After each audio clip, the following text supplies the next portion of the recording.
తెలంగాణలో మనం ఒక చాలా విషాదకరమైనటువంటి సంఘటన రామాంతపూర్లో జరిగింది. ఐ థింక్ శ్రీకృష్ణాష్టమి రోజున అనుకుంటా 5గురు చనిపోయారు. తర్వాత మరుసటి రోజున మరొకరు చనిపోయారు.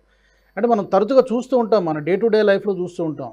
ఈ ఎలక్ట్రిసిటీ వాళ్ళు తవ్వేస్తూ ఉంటారు. తర్వాత కేబుల్ ఆపరేటర్లు ఎవరో చేస్తూ ఉంటారు. తర్వాత ఇంటర్నెట్ ఈ ప్రొవైడ్ చేసేవాళ్ళు వీళ్ళు తవ్వేస్తుంటారు.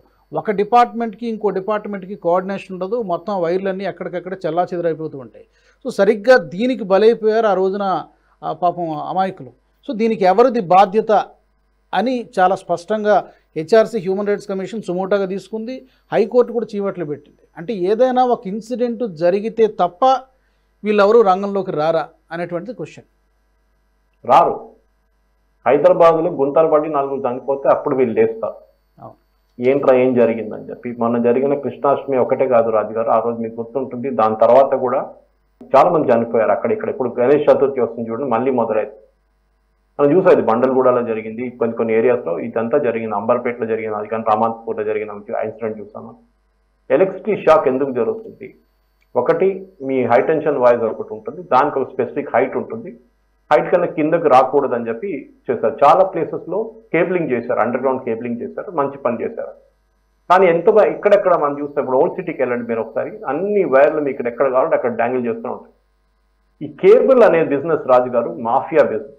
నేను ఇంటర్నెట్ గురించి మాట్లాడలేదు, కేబుల్.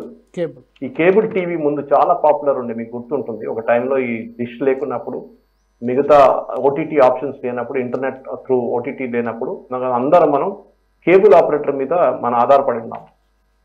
నేను మా ఏరియాకి వచ్చినప్పుడు ఒక కేబుల్ ఆపరేటర్ని కలిసాను. ఫస్ట్ నేను మాట్లాడుతూ 20-22 సంవత్సరాల ముందు. ఆయన దగ్గర అడిగాను, బాబు ఈ కేబుల్ ఇక్కడి నుంచి అక్కడ, అక్కడి నుంచి ఇక్కడ గుంజుకుంటున్నావు, ఇది ఒకసారి కరెంట్ వైర్కి వెళ్ళి తాగితే మా ఇంట్లో ఉన్న టీవీ ఎగిరిపోతుంది, మా ఇంట్లో ఉన్న అన్ని ఎలక్ట్రికల్ అప్లయన్సెస్ పోతుందంటే, సార్ ఏం కాదు సార్ అన్నాడు. నేను చెప్పాను, మళ్ళీ దీనికి ఎవరు వ్యతిరేకించారా అంటే, అరే సార్ ఇక్కడ ఉన్న కార్పొరేటర్ మా పార్ట్నర్ సార్ అన్న. అంటే అక్కడున్న కార్పొరేటర్కి లంచం ఇచ్చే బదులు ఆయన పార్ట్నర్ చేసుకున్నారు, వచ్చిన లాభాల్లో వాళ్ళు పంచుకుంటారు. ఇది జరుగుతుంది. ఇప్పుడు మొన్న జరిగిన సంఘటన కూడా వీళ్ళేమంటున్నారు, I'm finding very strange that ఒక లెఫ్టినెంట్ జనరల్ లెవెల్లో కేబుల్ సిఐఓఐ రిప్రజెంటేటివ్ అంటున్నారు, యాక్చువల్లీ కేబుల్ వాయర్స్ లో మన దాంట్లో ఎలక్ట్రిసిటీ ఉండదు అంటుంది. లేదు, మనకు తెలుసు. కానీ మొన్న జరిగిన ఇన్సిడెంట్ ఏమైంది, ఒక బిల్డింగ్ నుంచి ఇంకో బిల్డింగ్ కి వైర్ మా ఇంటి దగ్గర కూడా కనిపిస్తుంది, మీకు అన్ని చోట్ల కనిపిస్తుంది. హైదరాబాద్ అని కాదు, భారతదేశంలో అన్ని డిస్ట్రిక్ట్స్, అన్ని సిటీస్, మేజర్ సిటీస్ లో కనిపిస్తుంది. ఒక బిల్డింగ్ నుంచి ఇంకో బిల్డింగ్ కి వైర్ తీసుకున్నారు. ఆ వైరు గాలిలో ఏదో కానీ వెళ్ళి ఈ electricity high tension wire 11 kV కొట్టుకుంది అనమాట. అది అవుటర్ ఎలిమెంట్ మొత్తం మెల్ట్ అయిపోయింది. ఇది చాలా డేంజరస్, ఎందుకంటే ఇంట్లో ఉన్న మీ ఎక్విప్మెంట్ కూడా స్పాయిల్ అయిపోతుంది. నేను అదే మన ప్రేక్షకులకు చెప్పాలంటే, మీరు అందరూ క్రిటిసైజ్ చేస్తారు, ఇంటర్నెట్ ఎగిరిపోయింది, మేము ఇంటి నుంచి పని చేయలేకపోతున్నాం. కానీ మీ సేఫ్టీ కోసం ఇది చాలా ఇంపార్టెంట్. 1-2 రోజులు మీరు ఆగితే కూడా ప్రాబ్లం లేదు, కానీ మీ ఇంట్లో ఉన్న టీవీ కానీ, మీ ఇంట్లో ఉన్న ఫ్రిడ్జ్ కానీ మొత్తం అన్ని ఎగిరిపోతుంది ఒకటేసారి. స్పెషల్లీ మీ టీవీ ఎగిరిపోతుంది, ఎందుకంటే మీ కేబుల్ దానికి కనెక్టెడ్ ఉంటుంది. మీరు చట్టాలు ఉన్నాయి రాజుగారు, రైట్ ఆఫ్ వే అంటారు వీళ్ళు. అంటే ఎలక్ట్రిసిటీ బోర్డు నుంచి పర్మిషన్ తీసుకొని ఒక పోల్ నుంచి ఇంకో పోల్కి కనెక్షన్ ఇవ్వచ్చు. ఇది కూడా ఇల్లీగల్, నేను చెప్తున్నాను. యాక్చువల్లీ కేబుల్ ఆపరేటర్ దాంట్లో ఉంది, లా చట్టంలో ఉంది, అది ఉందంటారు. కానీ అన్ని everything should go under ground. చాలా ఇంపార్టెంట్. అండర్ గ్రౌండ్ నుంచి వెళ్తే మీకు ప్రాబ్లం. కొన్ని మేజర్ కంపెనీలు, జియో లాంటి కంపెనీ, వాళ్ళ దగ్గర డబ్బులు మస్తున్నాయి, వాళ్ళు అండర్ గ్రౌండ్ చేసుకున్నారు ఎప్పటి నుంచో కేబులింగ్. కానీ వాళ్ళది కూడా కొన్ని వైర్ల నుంచి నడుస్తుంది. కానీ ఇల్లీగల్ గా నడిపించి మీరు డబ్బులు సంపాదించుకున్నప్పుడు యు ఆర్ ఆల్సో రెస్పాన్సిబుల్. ఎవరైనా చనిపోతే, ఈ రామాంతపూర్ కానీ, అంబర్పేటలో కానీ, మిగతా బండలగూడలో జరిగిన ఇన్సిడెంట్ లో చనిపోయిన వాళ్ళ కోసం కేబుల్ ఆపరేటర్స్ దగ్గర నుంచి డబ్బులు తీసుకోవాల్సి వస్తుంది. అంటే కేబుల్లో ఇంటర్నెట్ ఆపరేటర్స్ ఎవరైనా కానీ, మీరు బిలీవ్ చేయరు, హైదరాబాద్ లో ఆల్మోస్ట్ 30% మంది కేబుల్ ఇంటర్నెట్ కాదు రాజు గారు, ప్రైవేట్ టెలిఫోన్ ఎక్స్చేంజ్ నడిపించుకుంటారు. మన దగ్గర బిఎస్ఎన్ఎల్ వాళ్ళు ఉన్నారు చూడండి, వాళ్ళు నిద్రపోతున్నారు. లేకుంటే వాళ్ళు కూడా లంచం ఇచ్చి వాళ్ళు కూడా కొంచెం క్వైట్గా ఉంచుకుంటున్నారు. ఒక ఆఫీస్ నుంచి ఇంకొక ఆఫీస్కి 10 కిలోమీటర్ల దూరంలో, 5 కిలోమీటర్ల దూరంలో ఉన్న వానికి డైరెక్ట్గా వీళ్ళు కేబుల్ ఇచ్చేసి ఒక చిన్న ఈపీబీఎక్స్ లాగా నడిపించుకుంటున్నారు. ఇది ఇంకా పెద్ద స్కామ్. ఇది ఓపెన్ చేస్తే మీకు లక్షల స్కామ్ వస్తుంది మీకు దీంట్లో. వీళ్ళు చిన్న టెలిఫోన్ ఎక్స్చేంజ్ మెయింటైన్ చేసుకుంటున్నారు. ఇదంతా నడుస్తుంది ఈ కేబుల్తోనే. మీరు చూడండి, ఏదైనా ఒక మెయిన్ రోడ్ నుంచి వెళ్ళండి మీరు, మీకు మొత్తం కేబుల్ కనిపిస్తుంది అక్కడని. ఒక పోల్ నుంచి ఎలక్ట్రిసిటీ పోల్. ఇది మొత్తం illegal Raju. Right of way ఉంది, మేము 21 కోట్లు ఇచ్చినామని చెప్పి ఎయిర్టెల్ వాళ్ళు చెప్తున్నారు. మీరు ఎందుకండి అండర్ గ్రౌండ్ తీసుకుంటలేరు? మీకు పర్మిషన్ ఇవ్వట్లేదా, మీకు రోడ్ కటింగ్ పర్మిషన్ ఇవ్వట్లేదా, మీ ప్రాబ్లం ఏంటి, మీరు ఎందుకు దీనికన్నా ముందు కూడా ఇప్పుడు హైకోర్టుకి మొన్న వెళ్ళారు పిటిషన్ తీసుకొని ఎయిర్టెల్ వాళ్ళు. ఆ పిటిషన్ యాక్చువల్ దీనికన్నా ముందు ఫైల్ చేసిన వాళ్ళు కానీ విత్డ్రా చేసుకున్నారు, మళ్ళీ అదే పిటిషన్ మళ్ళీ తీసుకెళ్లారు. సో మన అటార్నీ జనరల్ చూపించారు, సార్ అది మళ్ళీ రిపీట్ అయిందా. ఈ ప్రాబ్లం ఏంటంటే ఇప్పుడు ఇంతమంది చనిపోయింది చూడండి, దీని తర్వాత ఒక నెల తర్వాత అందరు మర్చిపోతారు రాజు గారు. మళ్ళీ ఇంకో ఇన్సిడెంట్ జరిగి మళ్ళీ ఒక 2-3 మంది చనిపోతే మళ్ళీ వీళ్ళు వేస్తారు. ఇప్పుడు చాలా డేంజర్. కరెక్ట్ కరెక్ట్, చాలా ప్రమాదకరము. ఏదైనా ఇన్సిడెంట్ జరిగినప్పుడు మాత్రమే ఒక వారం 10 రోజులు దాని గురించి డిస్కషన్, తర్వాత మళ్ళీ ఎవరు యథావిధిగా ఎవరి పనిలో వాళ్ళు ఉంటున్నారు. ఇప్పుడు మీరు ఏదైతే చెప్పారో అండర్ గ్రౌండ్ ఈ కేబులింగ్ వ్యవస్థ ఇది రావాలంటే ఏ సంస్థ ముందుకు రావాలి సార్? జిహెచ్ఎంసీనా, లేకపోతే స్టేట్ గవర్నమెంటా, లేకపోతే ఎవరు ముందుకు రావాలి, ఎవరు ఇనిషియేటివ్ తీసుకుంటే ఇది అవుతుంది? Sir first of all cable operators అందరు వాళ్ళ అసోసియేషన్ ఒకటి ఉంది, కేబుల్ ఆపరేటర్ అసోసియేషన్ ఉంది. అంటే అది లీగల్ గా ఉన్న వాళ్ళు, ఇల్లీగల్ గా ఉన్న వాళ్ళు చాలా మంది ఉన్నారు. చిన్న చిన్న ఊర్లలో వెళ్తే మీకు చాలా మంది చిన్న వాళ్ళు నడిపిస్తారు. దాంట్లో cellular operators association of India అని ఒకటి ఉంది. వాళ్ళు మేజర్ ప్లేయర్స్, జియో కానీ ఎయిర్టెల్ కానీ మిగతా కంపెనీస్ ఎవరెవరు సర్వీస్ ప్రొవైడ్ చేస్తారో వాళ్ళకి అసోసియేషన్ అనమాట. సిఓఐ అని నేషనల్ లెవెల్ ఢిల్లీలో ఉన్నారు. వాళ్ళకి చాలా పవర్ఫుల్ లాబింగ్ బాడీ.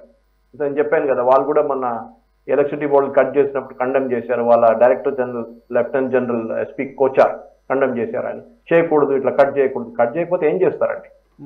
చనిపోయిన వాళ్ళ మీద, వాళ్ళ ఫ్యామిలీ మీ మీద కేసు ఏమంటారా? డెఫినెట్ గా దీనికి ఒక ప్లానింగ్ ఉండాలి. ప్లానింగ్ లేదు మన దగ్గర. సివిల్ సెన్స్, అసలు సివిక్ సెన్స్ అనేది లేదు. మీరు ఆలోచించండి, ఎక్కడ కావాలంటే అక్కడ తవ్వుతారు. మనోళ్ళు కూడా, ఇట్స్ నాట్ ఫాల్టింగ్ జిహెచ్ఎంసీ, మనోళ్ళు కూడా ఎక్కడైనా 10 రూపాయలు లేకుండా పని చేయించుకుంటా అని చూస్తే అదే చేస్తారు. మనం ఈ లా చట్టాన్ని అసలు పట్టించుకోరు, రాంగ్ సైడ్ డ్రైవింగ్ చేస్తారు. మనం చేస్తుంటాం కానీ అంతా మిగతా మేము చూపిస్తాం. చూడు వాడేం చేస్తున్నాడు, గవర్నమెంట్ ఏం చేస్తుంది, నిద్రపోతున్నారా అదేదంటారు. మీరేం చేశారు మీరు అడగట్లేదు. అది చాలా ఇంపార్టెంట్. ఎందుకంటే మీరు చట్టం పాటిస్తున్నారా లేదా. మీకు గ్రౌండ్+2 పర్మిషన్ ఇస్తే మీకు గ్రౌండ్+5 ఎట్లా కట్టారు, మీకు 820 స్క్వేర్ ఫీట్ ఫ్లాట్ పర్మిషన్ ఇస్తే మీరు 1000 ఎట్లా కట్టారు. ఇదంతా అక్కడి నుంచి మొదలైతే వైలేషన్స్ అన్ని. మనం అన్ని చెప్తాం, స్టాండర్డ్ వైరింగ్ తీసుకోవాలి, మనం ఐఎస్ఐ మార్క్ ఉన్న వైరింగ్ తీసుకోవాలి, అన్ని చెప్తాం. కానీ మీరు చూడండి ఓవర్లోడింగ్ ఉంటుంది. ఒక్కొక్క ఇంటికి 3 ఏసీలు వాడుకుంటారు. అక్కడ ఉన్న వైరింగ్ చాలా పాత వైరింగ్ ఉంటుంది. మళ్ళీ మనం చూస్తాం, మనం గుల్జార్ హౌస్ లో ఒక ట్రాజడీ జరిగింది. చాలా మంది మొత్తం ఫ్యామిలీ వెళ్ళిపోయారు, చాలా మంది చనిపోయారు దాంట్లో. ఏసీ నుంచి మంట పెట్టింది. ఇది ఇంకా నడుస్తుంది. దానికన్నా ముందు నాంపల్లిలో జరిగింది, అక్కడ కొంతమంది చనిపోయారు. మర్చిపోయామన్నీ.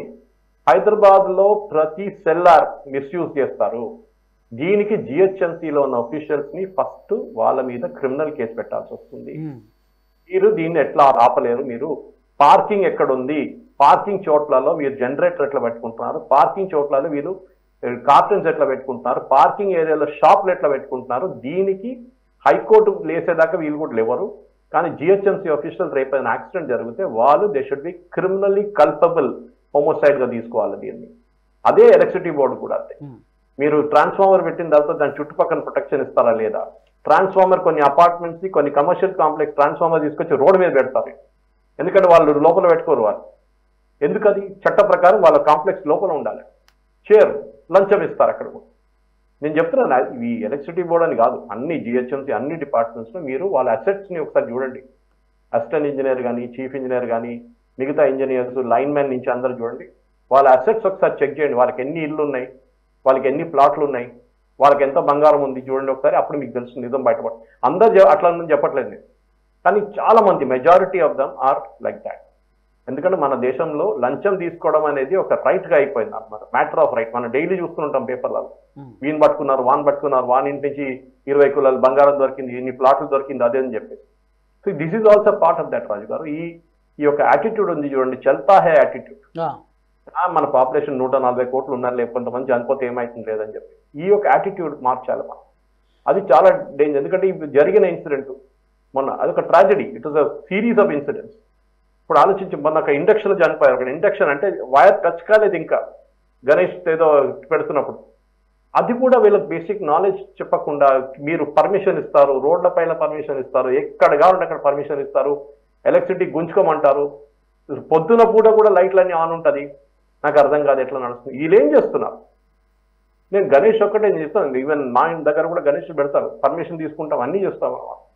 కానీ that is not just Ganesh. మీరు అన్ని దాంట్లో కూడా మనం ఇప్పుడు మొన్న జరిగిన కృష్ణాష్టమి సెలబ్రేషన్స్ లాగానే మనం సేఫ్టీ ఫీచర్స్ అని అసలు పట్టించుకోము. ఎందుకంటే ఎలక్ట్రిసిటీ బోర్డుకి అసలు లేదు. కేబుల్ ఆపరేటర్ ఏమంటున్నా మా రైట్ అంటున్నాను. మీకు రైట్ ఎవరు ఇచ్చారండి? సెక్షన్ 18 కింద రైట్ ఆఫ్ వే ఒకటి ఉంది మీకు, కానీ ఆ రైట్ మీరు ఎట్లా ఉపయోగిస్తున్నారు రైట్?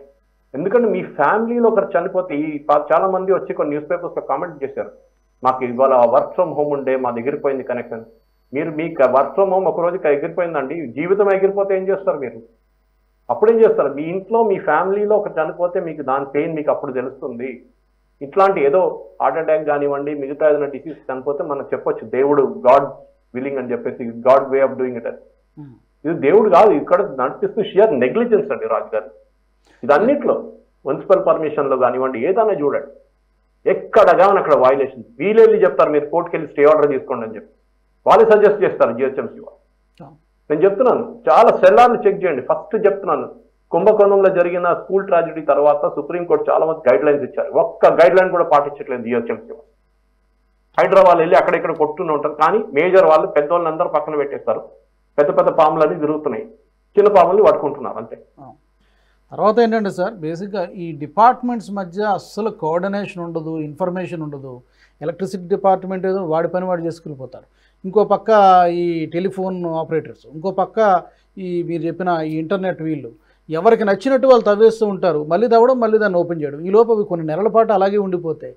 దీంతో ఈ కోఆర్డినేషన్ లేకపోవడం వల్ల ఇప్పుడు మొన్న జరిగినట్లాంటి ఇలాంటి దురదృష్టకరమైనటువంటి సంఘటనలు జరుగుతున్నాయి.